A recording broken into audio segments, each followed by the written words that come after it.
নমস্কার বন্ধুরা, দ্য বংস রসুই ঘরে সবাইকে স্বাগত। সামনেই আসছে হোলি, আর হোলিতে আমরা বাড়িতে নানা রকম খাবার দাবার কিংবা স্পেশাল শরবত বা ঠান্ডাই বানিয়ে থাকি। আজকে আমি ইনস্ট্যান্ট ঠান্ডায় রেসিপিটাই শেয়ার করব, আর সাথে থাকছে ইনস্ট্যান্ট ঠান্ডাই পাউডার বাড়িতেই কিভাবে বানাবেন এবং কিভাবে 1 থেকে 1.5 মাস পর্যন্ত স্টোর করবেন সেই পদ্ধতিটাও বলে দেবো। আসুন দেখে নেওয়া যাক আমার আজকের এই হোলি স্পেশাল ভিডিওটা। হোলি স্পেশাল ইনস্ট্যান্ট ঠান্ডাই পাউডার বানানোর জন্য প্রথমেই আমি একটা বড় প্লেটে নিয়ে নিচ্ছি 1/4 কাপ কাজু। 1/4 কাপ মানে 4 টেবিল স্পুন। এখানে আমি গোটা কাজু ব্যবহার করছি, আপনারা চাইলে অবশ্যই ভাঙা কাজু ব্যবহার করতে পারেন। নিয়ে নেব 1/4 কাপ অ্যামান্ড। 1/4 কাপ মানে 4 টেবিল স্পুন। আমি আবারও বলে দিলাম। এবার নিয়ে নিচ্ছি পেস্তা। এখানে আমি 1/4 কাপ পেস্তা নিলাম। অ্যামন্ড, কাজু আর পেস্তার পরিমাণটা সমান সমান রাখবেন। এবার নিচ্ছি 2 টেবিল স্পুন মেলন সিড বা মগজদানা বা চার মগজ, যেটাই আপনারা বলেন। নিয়ে নেব পোস্ত। এটাও আমি নিয়ে নেব 2 টেবিল স্পুন। মগজদানা আর পোস্তর পরিমাণটা সমান সমান রাখবেন। এবার নিয়ে নেব রোজ প্যাটেল বা শুকনো গোলাপ ফুলের পাপড়ি। এটা আমি নিয়ে নেব 3 টেবিল স্পুন।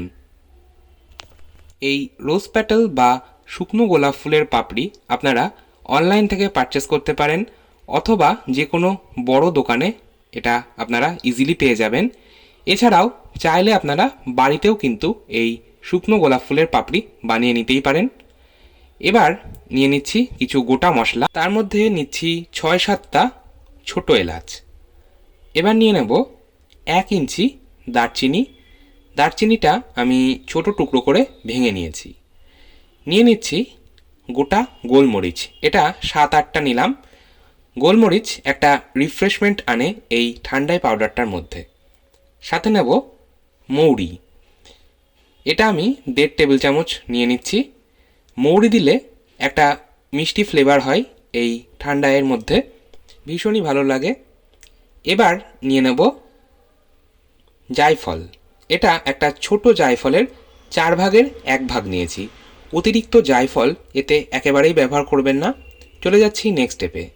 একটা তাওয়া হাই ফ্লেমে খুব ভালো করে গরম করে নেব। 1.5 থেকে 2 মিনিট সময় ধরে আমি তাওয়াটা গরম করছি, আর একদম হাই ফ্লেমে রেখেছি। দেখুন তাওয়া থেকে ধোঁয়া ওঠা শুরু হয়ে গেছে। গ্যাসের ফ্লেমটা এইবার আমি বন্ধ করে দেব। এই ড্রাই ফ্রুটস আর গোটা মশলাগুলো আমি এই গরম তাওয়ার ওপর দিয়ে দিচ্ছি। সম্পূর্ণ ড্রাই ফ্রুটস আর গোটা মশলা আমি তাওয়ার মধ্যে দিয়ে দিলাম। এবার 2 থেকে 2.5 মিনিট সময় ধরে আমি এগুলো একটু গরম করে নেব। এটা কিন্তু একেবারেই আমি রোস্ট করছি না। গ্যাসের ফ্লেমটা বন্ধ করে দিয়ে আমি এটা গরম করে নেব। ড্রাই ফ্রুটস কিংবা যে মশলাগুলো আমি ব্যবহার করলাম সবগুলোই একটু ভেজা থাকে, মানে একটু ময়েশ্চার থাকে, সেইটা একদম শুকিয়ে নিতে হবে বা ড্রাই করে নিতে হবে। রোস্ট একেবারেই করার প্রয়োজন নেই। এইভাবে যদি একটু গরম করে নেওয়া হয় তাহলে গুঁড়ো করতে সুবিধে হয়।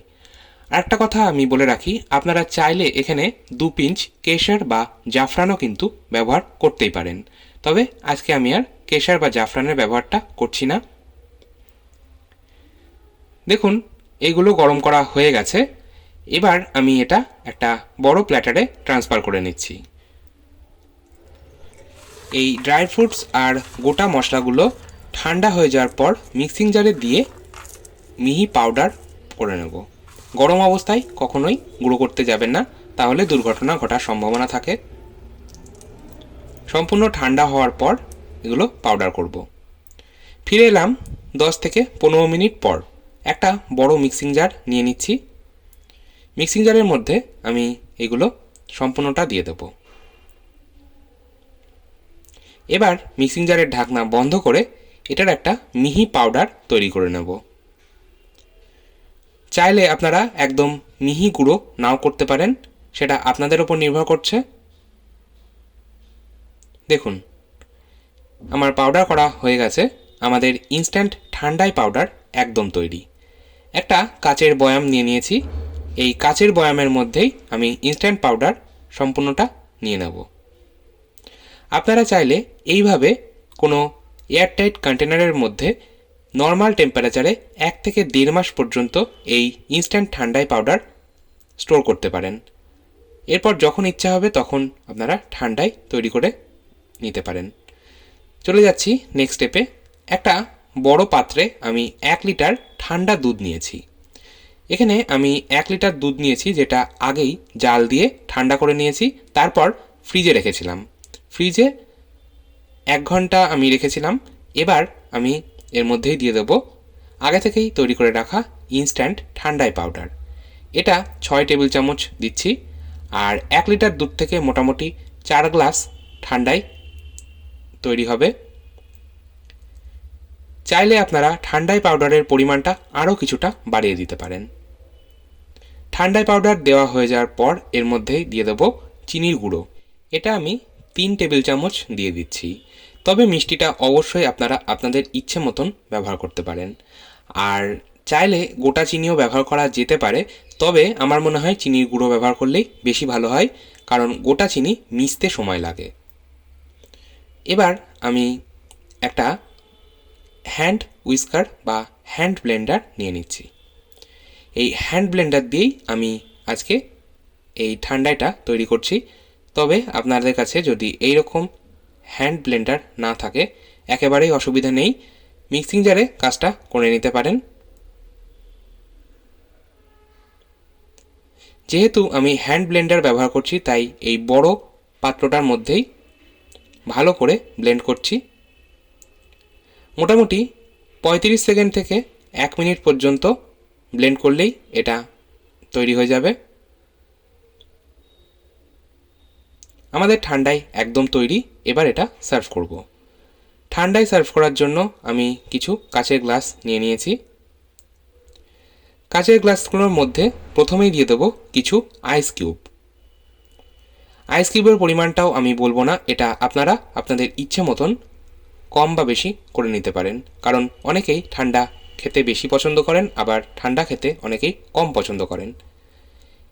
আইস কিউব দেওয়ার পর আমি দিয়ে দিচ্ছি আগে থেকেই তৈরি করে রাখা ঠান্ডাই। আমার যে পরিমাণ ঠান্ডাই তৈরি হয়েছে তাতে করে 4 গ্লাস ঠান্ডাই তৈরি হবে। আপনারাও বাড়িতে অবশ্যই এই হোলিতে একবার এইভাবে ঠান্ডাই তৈরি করে নিতে পারেন। আশা করছি আপনাদেরও কিন্তু ভীষণই ভালো লাগবে। ওপর থেকে আমি খুব সামান্য পরিমাণ একটু বিট লবণ বা ব্ল্যাক সল্ট দিয়ে দিচ্ছি, আর দিয়ে দিচ্ছি রোজ প্যাটেল, যেটা গুঁড়ো করে ব্যবহার করছি। এতে দেখতে ভালো লাগবে। আপনারা অবশ্যই এই হোলিতে একবার ট্রাই করে দেখতে পারেন। আশা করছি আপনাদেরও ভীষণই ভালো লাগবে। আর আমার ভিডিওটা ভালো লাগলে অবশ্যই একটা লাইক দেওয়ার অনুরোধ রইল। আর আমার ভিডিও সবার আগে আপনার কাছে পৌঁছতে চ্যানেলটা সাবস্ক্রাইব করে পাশে থাকা বেল আইকনটা প্রেস করে দিন। আবার চলে আসবো নতুন কোনো ভিডিও নিয়ে। আজকের মতো এই পর্যন্তই। ভালো থাকুন, সুস্থ থাকুন। ধন্যবাদ।